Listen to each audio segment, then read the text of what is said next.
Hey everybody, welcome back. Thanks for joining us. We've got some great updates today on Romeo and the surgery and everything that was going on. We can't thank you guys enough for all of your donations and your support and prayers and everything for this sweet boy.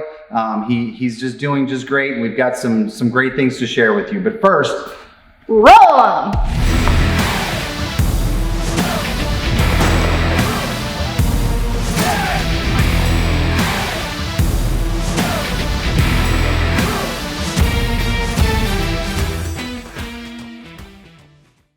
Oh man, was that awesome. I cannot wait to get back to riding. I don't know about you guys, but I'm excited. I'm sick of being inside. Just can't wait to get to it. So today, in this video, you are gonna come with us to Kendall Road Hospital and with their awesome, amazing staff.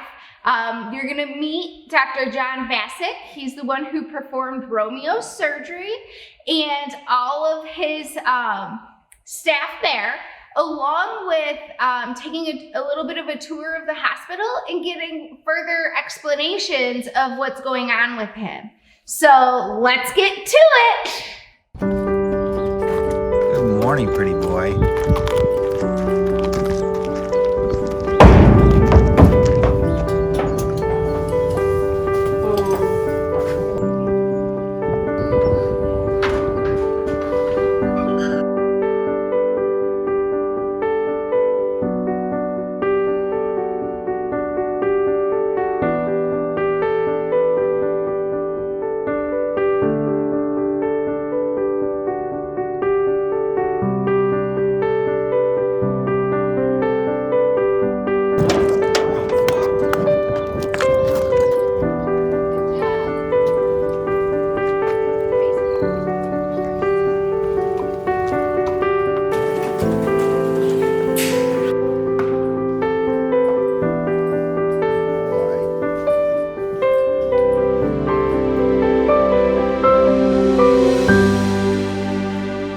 Morning, everybody. We are here with Romeo, taking him in for his evaluation today for his surgery. Early morning, Monday morning. So hopefully this goes well today and we can get him the surgery and get this done.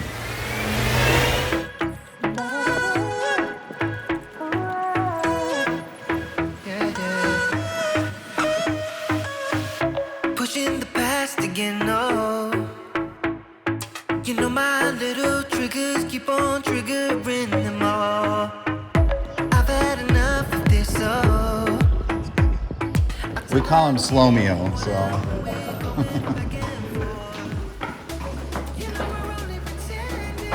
We're only weak and lonely, and I think we both know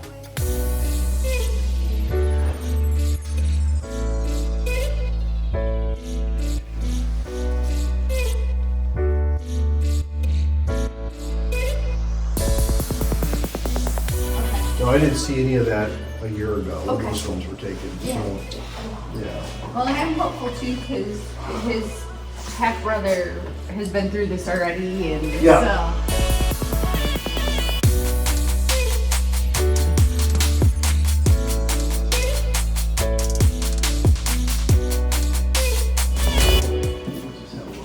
Here. Yeah, this hasn't changed much. He has a kind of a spur here on the navicular, but the deflexor looks like it's okay. I don't see any reason here why we couldn't do the nerving on that one. That's the right. Let's look at the left.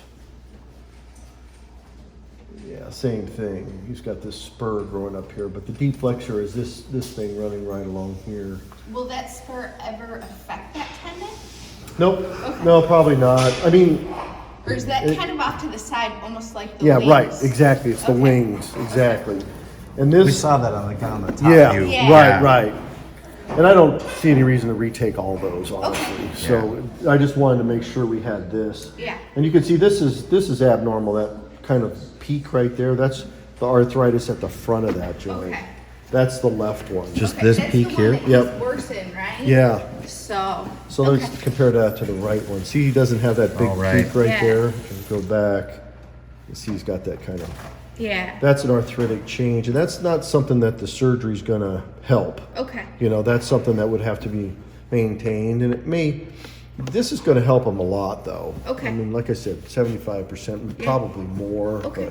But yeah, it'll make them a lot more fluid and a lot more usable. So here's the navicular bone, and then the coffin joint is obviously part of that, or the navicular bone is part of the coffin joint. So if you have disease in this, it affects usually the whole joint, and we do have arthritis on the front of this. Okay.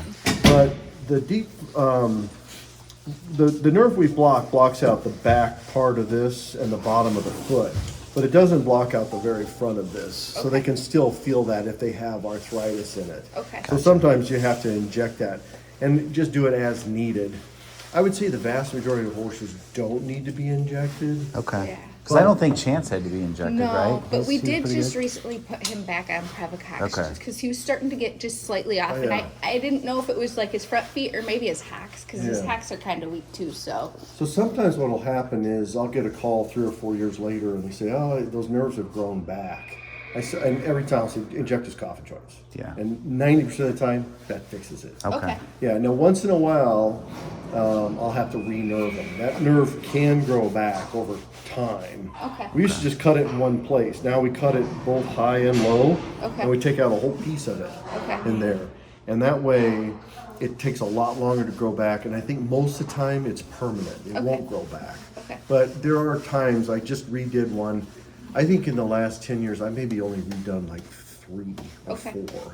Okay. So it's pretty uncommon to good. have to do that, Yeah. but it's not impossible. Okay. Yeah. But usually, you have to do a little maintenance injecting that coffin joint once in a while, or keep them on Previcox, or I'd say most horses respond pretty well. he's Is that- brought a lot of people back to enjoying horses again. Okay, good. So I don't think I've ever been back here.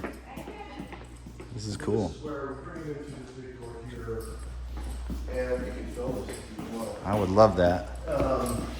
So this, we bring them in here and put them against the wall. They're sedated, tie them up to that rope, hook this up over there, and then we give them an injectable anesthetic, and they just sit down in this little trough. And then we open Okay. that up. Watch out. And they roll onto their side, and then we pick them up with that hoist right there and hobbles on their legs. cool. And that runs on that beam, and we set them down on the table. Cool. Yeah. Very cool. Easily. After general anesthesia, there's always a risk of them hurting themselves. Right. Pretty rare, honestly. But sometimes they'll scrape themselves or bump their, split their lip or something. But that's pretty uncommon. We keep them really sedated while they're coming out of anesthesia. And we can also use ropes and help them if they need it. But most horses don't really like that much. Yeah. And so we just kind of leave them to their own devices. Okay. Yeah, that's the anesthetic machine. Cool. So those tubes will go in down as, those are the trach tubes. Oh, cool. And then you hook those, put them in the horse down his trachea, hanging on the wall over there. Oh, okay. And then this hooks up to the end of that. And that bag fills with air, oxygen, actually, it's piped in through the wall here. And then this is that anesthetic that gets distributed into the gas that goes in them. That's cool. And that keeps them asleep.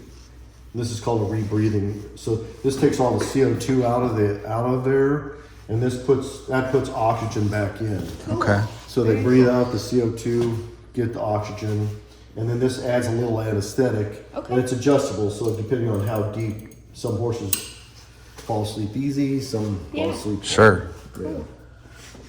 Very cool. And then this is an EKG that they monitor the heart. Okay. with. We hook a pressure cuff up to their tail and monitor their pressures during surgery as well. It's interesting through their tail. That's cool.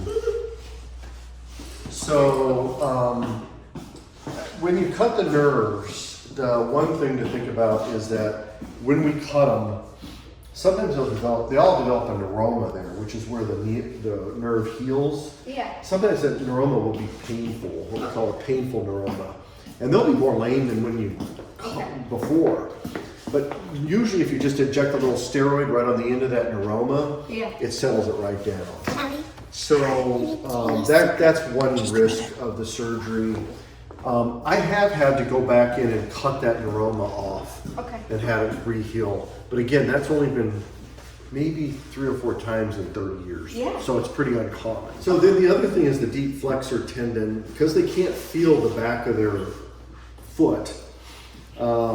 If they go out and exercise too fast, they're used to kind of protecting that. Yeah. If they don't feel it, they can tear their deep flexors because they just overstretch it too fast. It'd be like if we went out and ran a marathon. Yeah.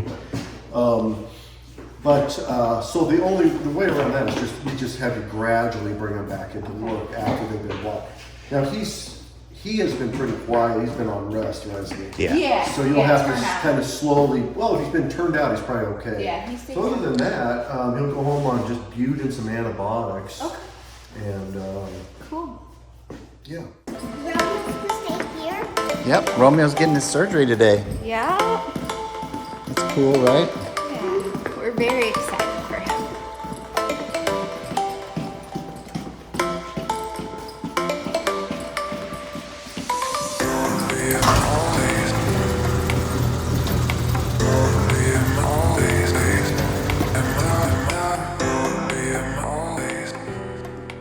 We just dropped Romeo off for his surgery and got a really awesome tour. Dr. John was awesome. He gave us some great insight on exactly what to expect with Romeo. And we're really excited for this guy. And He's very hopeful. yeah, we'll check back. All right, thanks.